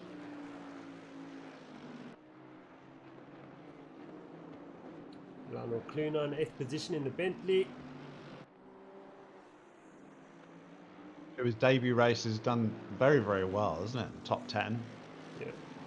Yeah, we saw him Solid. in the GP series race, but I don't think he got past the first lap for whatever reason. Okay, so much better in ACC in the Bentley. Yeah, so I'm enjoying his return to sim racing as Lionel. Great to have him with us. Particularly the easiest car to drive either, but got a handle on it already, which is good to see.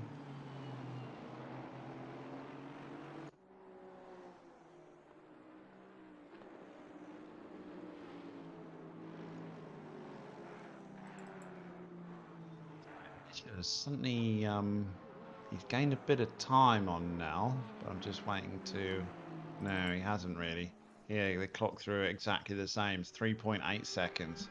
I don't think he's doing enough to get podium. I think De Wilde now is doing just all he has to keep that 3rd position by the end of this race.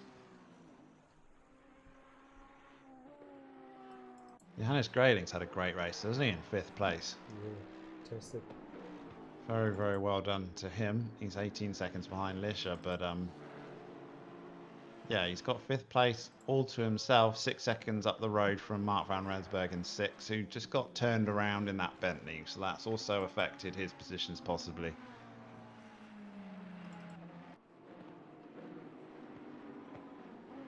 So the closest battle I found now is between Neil Berger and Moritz Krokamp. Oh, as I say that Neil Berger's got it wrong there. Moritz hasn't found a way past just every yet. time this evening, Jason, you be the commentator curse of note. Oh, yeah. Neil Berger runs wide again. But the Ferrari still ahead of the McLaren. But yeah, we've got a fight finally to watch again.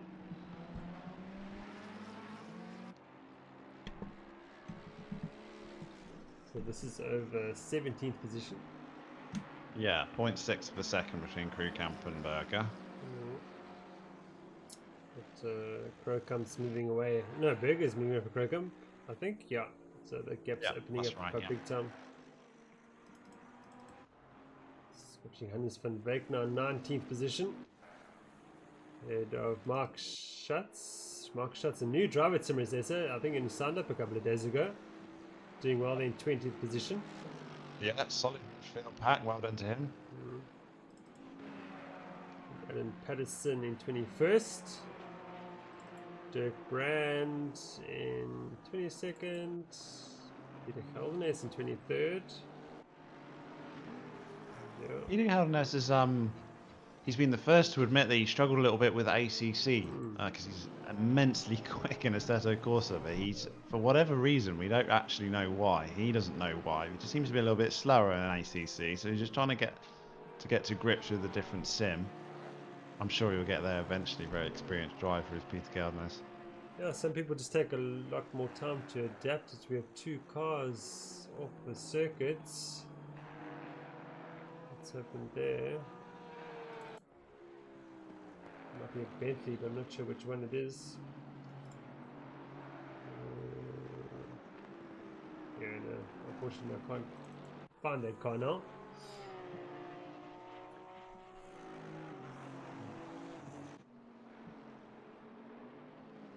But just over 6 minutes remaining now. Zahir Essa well in command of this race, lapping in the 40s.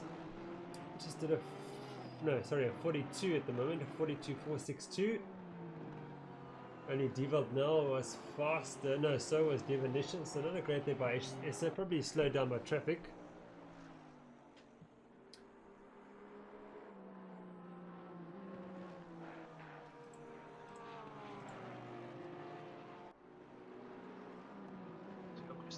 In chat, so yeah. He's dropped out, has he? Yeah, he has. Yeah. Shame.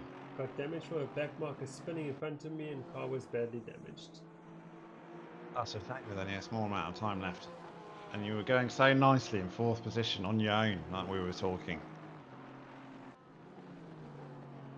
So we got Mosport next. I didn't actually know Mosport was in ACC. I've done a few races than that, but it's That's an AC. It's the next race. Oh, an AC. I was Yeah. going to say AC. Okay, cool. Right, yeah, and it wasn't. Yeah, that's going to be a very different track. I've done a few races there in iRacing, but like in Formula 3, and it's got one of the hardest corners that known to man. That circuit, really difficult double apex in the middle of the lap, with almost impossible braking into it, and quite a big substantial bump before it goes there. So I don't know how whether that mod track's been later scanned or not. But yeah, that entrance into that braking zone is really tricky. But yeah, quite a tight little circuit. Also quite enjoyable though. Tight and twisty. Not much straights there either. So we'll see how we get on there. Smaller grid there though, won't there? So we won't have more than 23 cars on track. Yeah. Which will help, because I'm not sure you put 47 around Mosport.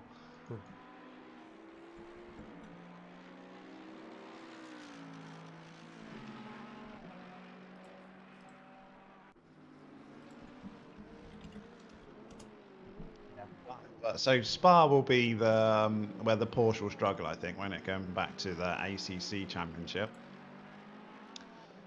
That's the opportunity that the Bentley and AMG have to claw back their losses to the Porsche, I would imagine. Long straights. They're completely different circuit from the last two we've had.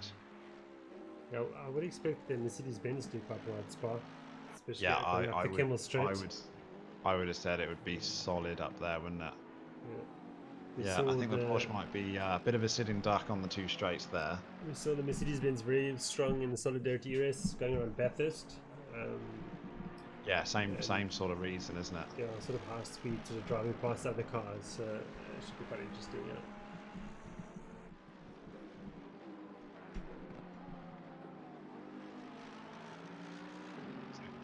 Laps left in this race. IRS is pretty much been flawless this evening. All track conditions. Unbelievable pole position time of 1:39.4, I believe it was. That's scary. I'm just thinking back to the times I was posting. That really is scary. I didn't think it was possible to get into the 39s. So very quick. And he's been quick as well in the race, hasn't he? Track condition changes have not affected him. Well, obviously he's had to deal with them just like every other driver, but he's dealt with them perfectly. And he's consistently been the quickest car and stretched his lead throughout the race. And now he has quite a significant lead, and he's just pacing himself to the finish, and he's dealt with back markers as well. So it's not been an easy race for sure. It's not like you've just driven off. You've had to deal with a lot of back markers, different conditions as well. But yeah, very well done to Zahir Essa. That'll be the monumental commentator's curse if something happened to him now. I think Bashir Jadrat's going to be actually quite happy with the second position in the AMG as well. Knowing that it's a difficult circuit for that car. And he ran away with it a bit at Bathurst. In the Discord chat too, you were saying that the Mercedes-Benz wouldn't be good in the wet. Yeah, we needed a bit of a shower, and then it came to an end. And but I think Jadwat will be very happy with second.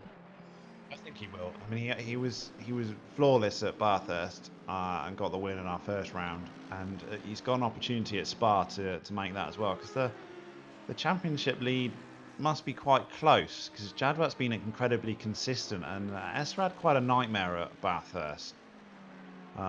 Dropped points there.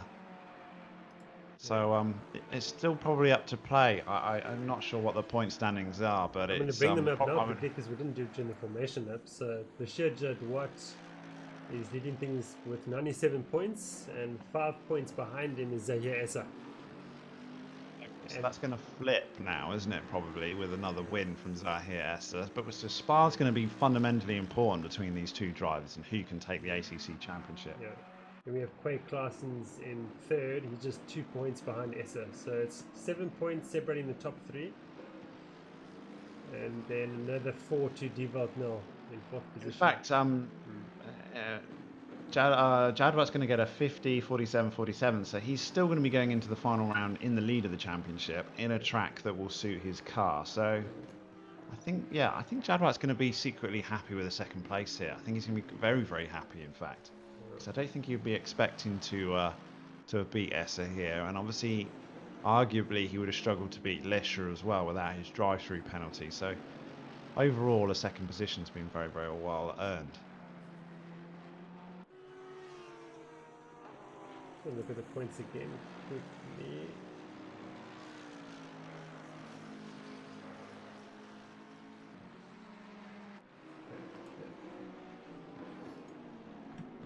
Good.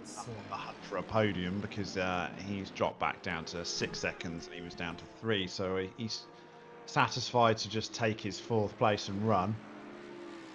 Disappointing for his drive-through penalty, so we'll find out after the race what that was for. I think it was some difficulty in the pit stop. I can't imagine you get a drive-through here for track cuts and gain an advantage. It'd be quite a I can't imagine you gain any advantage anywhere for a track cut. Yeah. We're not talking a chicane you can cut out. Back on board and say yes, it was final lap. It's 9:30 in the evening at Kyalami. Stars are out. All the clouds have gone. Didn't quite give us as much rain as I was hoping for, I have to say. And Essa but Spa is often wet. Yeah, he hasn't let up at all. He's absolutely flat out on this final lap. Yeah. Using all the track and a bit more. He only knows one way to drive, does he, is Essa, and it's flat out, basically.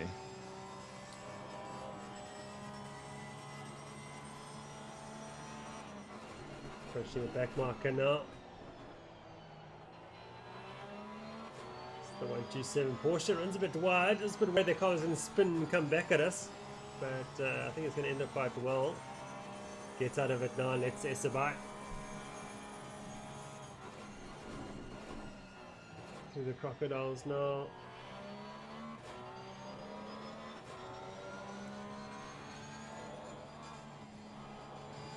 Cheetah and then Ingwer won 10-16 for the final time.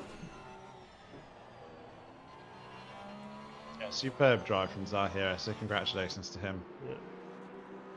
Yeah. He's got himself sorted in Assetto Corsa Competizione. Everyone needs to be afraid of Zahir Essa.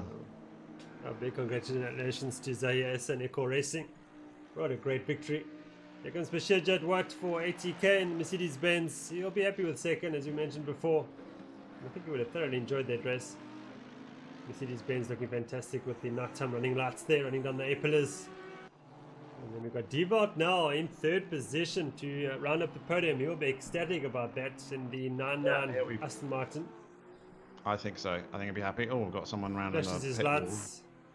Devon Lisher will recover to 4th position after his drive-through penalty. Johannes Greyling's been superb in 5th place. Very, very impressed with him. Very well done. He had a lot of pressure at the start with Oliphant and Nick Hodgson, but he managed to stay true to himself and stay 5th place, so well done to him. The others dropped back. Yeah, quietly got on with it, and there's a result. Top 5. Here comes Mark van Rensburg. He gets 5th position. And there's the Oliphant in the Honda NSX now. He will come through in 6th. He's coming down the mine shaft. Still a way to go. But I'm not sure if he's better in the Honda NSX. Yeah, I think. No, he's got damage on the front of that as well, hasn't he? Yes, he does too. Yeah. Yes. Yeah, he was lightningly quick in the Lexus. I think maybe he's got the wrong Japanese car though. He might want to have a look back. But like you said, he's preparing for next season, so maybe he's working his way through the manufacturers. He's just going to beat Lionel Clue. He's right with him. Who's been superb for 7th place. Yeah. We've seen quite a lot of him this evening, but very nice to see him back. Great to have Lionel Clue at Somerset. Welcome, Lionel. So I think that's about it. Yeah, everybody else is a lap down. So, yeah, again, a great congratulations to Zahir Essa for taking victory this evening. What a drive. And yeah, that makes the championship interesting going forward at Spa. Oh, there's your rain, Daniel, but that's the next session. But crying out, you can't do that to me. You pop to free practice and then we get rain. Yeah. So, yeah, so we got the this is the penultimate round that we just had. So we got the final round at Spa coming up. Let's can check that To play for, I think, because I think it's incredibly close between Jadwa and Essa, so that'll be a round to tune in for. Yeah, we haven't done the maths yet to see what the last worst round does yet, but I'll certainly look at that in the next couple of days. Just want to pick up the dates for the next race. So we've got the next simiGT race is the AC part of the championship. That's in Mosport, as you said, on the 18th of May. Division 1 and Division 2 is on the 20th of May. And everyone's very welcome to sign up for those races as well, of course. Still space in that championship. And then we got the final round of the South African simiGT Series, the IGTC round at Spa on the 8th of June. So there we have it. Well, Daniel, thank you very much for joining me. It was an absolute pleasure. Yeah, pleasure this side as well. Yeah, we got a bit of rain now in free practice, but Spa, guys, it's going to pour down in Spa, and it's going to be really close at the top. So we're really looking forward to the next round here, ACC. So until next time, I'll see you there. And I think next week we have the next simiGP race as well, racing the fantastic GP3 car made by RSS Racing Studio, of course. Well, until then, all the best until then, yeah, and yeah, stay well. Cheers for now.